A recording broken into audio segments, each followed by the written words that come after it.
नमस्ते भाई और बहनों, आप सबको मेरा प्रणाम। मैं संगीता जोशी बोल रही हूँ। आज मैं आपको छठवां अध्याय भगवत गीता का सुनाने जा रही हूँ। ध्यान से सुनना, लाइक करना, सब्सक्राइब करना।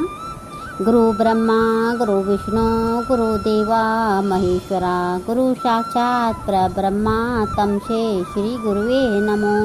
ध्यान मूलम गुरु मूर्ति पूजा मूलम गुरु पदम मंत्र मूलम गुरु वाक्या मोक्ष मूलम गुरु कृपा।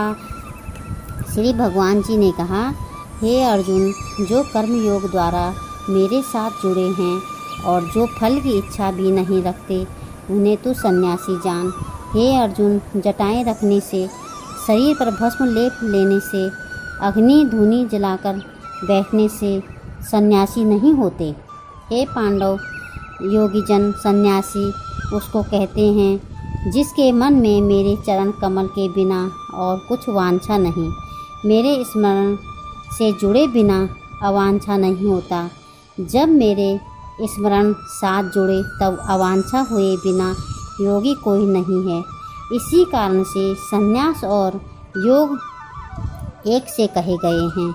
जो कोई मेरे योग के साथ जुड़ना चाहे, जिसको मेरे जानने के जो सत्य कर्म स्नान आदि हैं करने चाहिए, सत्य कर्मों से निर्मल होकर उसे मेरे साथ जुड़ना चाहिए।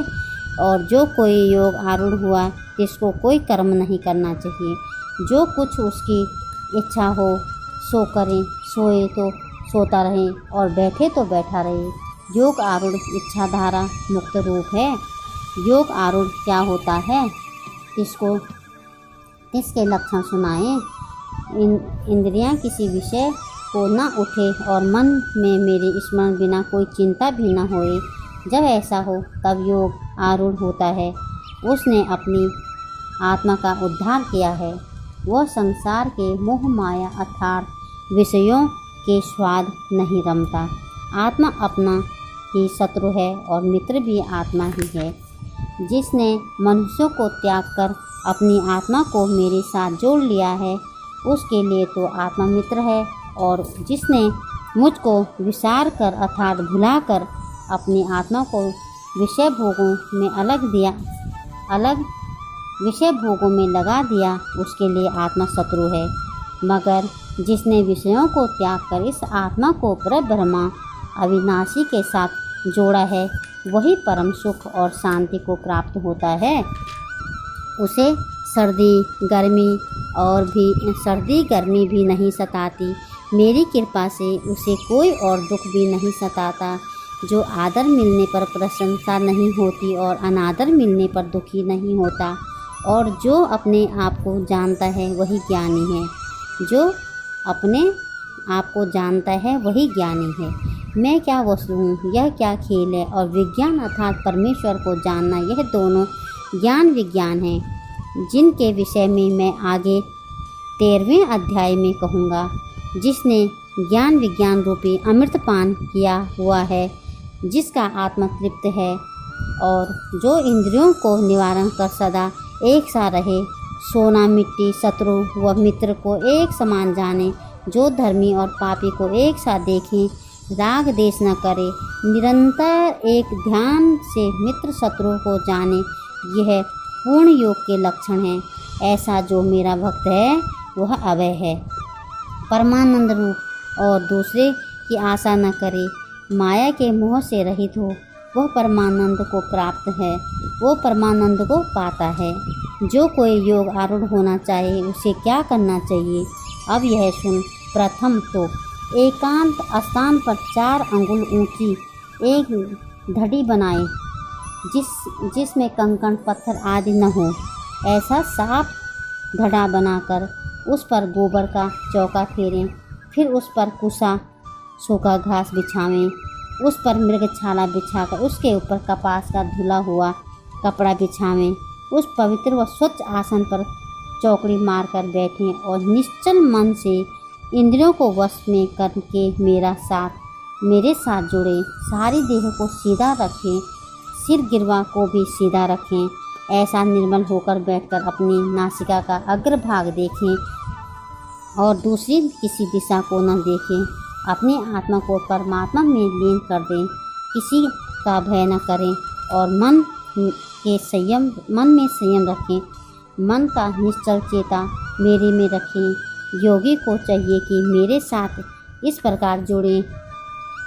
साफ और सुथरी जगह पर बैठकर जगत के धनों से होकर वे फिकर मोह के लालच के बंधन छोड़कर वासनाओं से ताल्लुक तोड़कर चाहिए योगी को मुझ में लीन हो, मेरी ही भक्ति में पूर्ण प्रवीण हो, तब वह पा लेता है दर्जा योग का, ज्ञान हो जाता है तीनों लोकों का। जो इन लक्षणों के साथ मुझसे जुड़ता है वह परम शांत सुख अर्थात निवारण पद को प्राप्त करता है। हे अर्जुन, और भी इसकी युक्ति है, सुन। जो प्राणी उदर भर के भोजन खाए उसे योग प्राप्त न होए, अर्थात जो प्राणी ठूस कर भोजन करता है उसे योग नहीं मिलता। सुन कि योग किस भांति प्राप्त हो सकता है। विवेकी पुरुष को ठूस कर नहीं खाना चाहिए, जिससे सांसों की गति सामान्य रहे। उसकी चाल मस्त हाथी की तरह मतवाली होनी चाहिए। वो जूता न पहने, उसकी दृष्टि पृथ्वी की तरफ हो और जहाँ कोई जीव जंतु कंकड़ काटा न हो वहाँ चरण रखे। न अधिक जागे न अधिक सोए, प्रथम पहर में जाग जाए। जो इस प्रकार युक्तिपूर्ण जीवन यापन करता है उसे ही योग प्राप्त होता है। इस युक्ति से देह को कोई रोग नहीं व्यापता, इसे दुख नाशक योग कहा जाता है। विवेकी पुरुष योगी का मन जब आत्मा के साथ जुड़ जाता है तब उसके मन में किसी वस्तु की इच्छा नहीं रहती, इसे योग मुक्त कहते हैं। अब यह सुन कि योगी को एकांत में क्यों बैठना चाहिए। जिस प्रकार पवन रहित स्थान पर रखे दीपक की ज्योति बिना डोले प्रज्वलित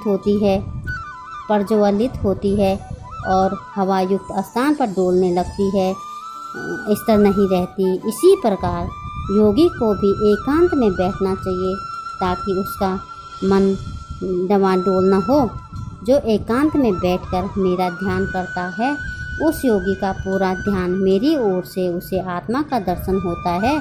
आत्मदर्शन से उसे अत्यधिक सुख प्राप्त होता है, जिसे बुद्धि जाने वह सुख बुद्धि गोचर है। इंद्रियां उस सुख को नहीं जानती, इसी कारण उसे अतिनित्य सुख कहते हैं, जिसे पाकर वह योग निर्लेप और निश्चल होता है। इस सुख के बाद वह हर सुख को व्यर्थ समझता है। इस सुख को पाकर योगी के शरीर पर आए बड़े से बड़े दुख, शस्त्र से काटे जाने या अग्नि में जलाए जाने के दुख को भी महसूस नहीं करता, अर्थात बड़े से बड़ा संकट भी उसका बाल बांका नहीं कर सकता। भक्त प्रहलाद के साथ घटी घटना इसका जीता जागता प्रमाण है। जैसे हिरण्यकश्यप ने उसे अनेक प्रकार की यातनाएं दी थी, मगर प्रहलाद का बाल भी बांका नहीं हुआ। ऐसा सुख निधान योग अवश्य ही प्राणी को करना चाहिए, इसमें विलम्ब नहीं करना चाहिए। सभी इच्छाओं को त्याग करके तथा सभी इंद्रियों को वश में करके यह योग करना चाहिए। धीरे धीरे मन को बुद्धि के साथ जोड़कर आत्मा में निश्चल भाव रखकर और दूसरा कोई चिंतन न करे। यह मन चंचल है, अतः मन को सब ओर से हटाकर मुझमें लगाएं। जब वह मन को मेरे साथ जोड़ लेता है तो उसे परम शांति प्राप्त होती है। तीनों गुणों को काटकर निर्बल भाव से ब्रह्मा के साथ जुड़ा ऐसा प्राणी ब्रह्म ही तो हो जाता है। कपट माया से दूर रहकर जिसने इस प्रकार योग किया वही ईश्वर है। जो अपने आप से जुड़ जाता है उसके साथ पाप नष्ट हो जाते हैं। जिसने योग को पाया उसने ब्रह्म सुख को पाया। आत्मा में लीन हुआ तो परम सुख को पाया। अपनी आत्मा में लीन हुआ प्राणी समस्त संसार में स्वयं को देखता है। उसके लिए कुछ भी अपना पराया नहीं, वह सबको समान दृष्टि से देखता है। वो सबको समान दृष्टि से देखता है। अर्जुन, जिसे अपनी आत्मा में ही सभी भूत प्राणी नजर आए, तू उसे भी समदृष्टि जान। जो अपने आप में मुझे देखे और मुझ विराट पुरुष में ही सभी प्राणियों को देखे, ऐसे ब्रह्मज्ञानी से मैं नहीं हूँ और वह भी मुझसे अलग नहीं है। वह और मैं एक रूप सभी भूत प्राणियों में मुझको व्यापक जानकर जो मेरा भजन करते हैं वे दोबारा जन्म नहीं लेते हैं और सभी प्राणियों में व्याप्ता हूँ, उसमें मेरा भजन क्या है सो सुन। हे अर्जुन, जैसा अपने आत्मा में दुख और सुख की अनुभूति होती है, वैसे ही दूसरों को समझना चाहिए। यह जानकर किसी को कष्ट न देकर मित्रवत व्यवहार करना चाहिए। मेरे मत में जो योगी ऐसा करते हैं वे सभी योगियों में श्रेष्ठ हैं, जो सबके लिए सुखदायक हैं। यह सुनकर अर्जुन ने श्री कृष्ण भगवान से पूछा, हे मधुसूदन जी, तुमने जिस योग का मुझे उपदेश दिया है, हे प्रभु जी, यह योग तो मुझ में नहीं है और मैं ऐसा योग कर भी नहीं सकता हूँ। हे भगवान जी, मन तो चंचल है। हे भगवान जी, मन तो चंचल है, मस्त हाथी की तरह बलवान है। इस मन को पकड़ना तो पवन को पकड़ने से भी कठिन है। और मन तो बड़ा चंचल है, मस्त हाथी की तरह बलवान है। इस मन को पकड़ना तो पवन को पकड़ने से भी कठिन है। अर्जुन की बात सुनकर श्री कृष्ण भगवान जी बोले, हे महाभाव अर्जुन, इसमें कोई संदेह नहीं है। मन चंचल है, पकड़ में नहीं आता, परंतु इसको पकड़ने में भी दो उपाय हैं। यह सुन, मेरे साथ प्रीति, संसार के विषयों से वैराग्य, इससे मन निश्चल होता है। अथवा जिसने मेरे साथ प्रीति नहीं की, उसने मुझ में लौ नहीं लगाई और इन संसार के विषय भोगों से जिसे वैराग्य नहीं हुआ, वो मुझको नहीं पा सकता।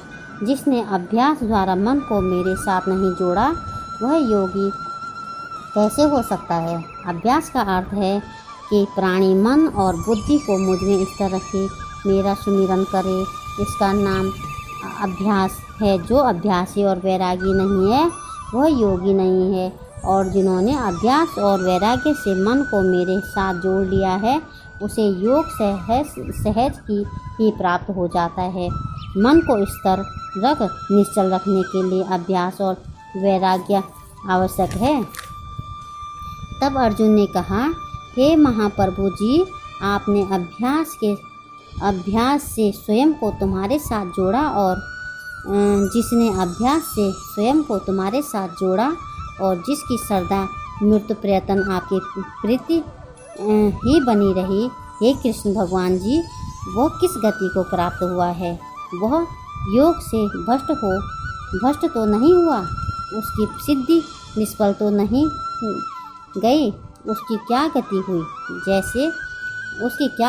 जैसा कि होता है कि मेघ बरसने को तैयार है और पवन का झोंका उन्हें खंड खंड कर देता है, वर्षा नहीं होती, उसी भांति योगी का योग नष्ट हुआ या उसकी गति हुई।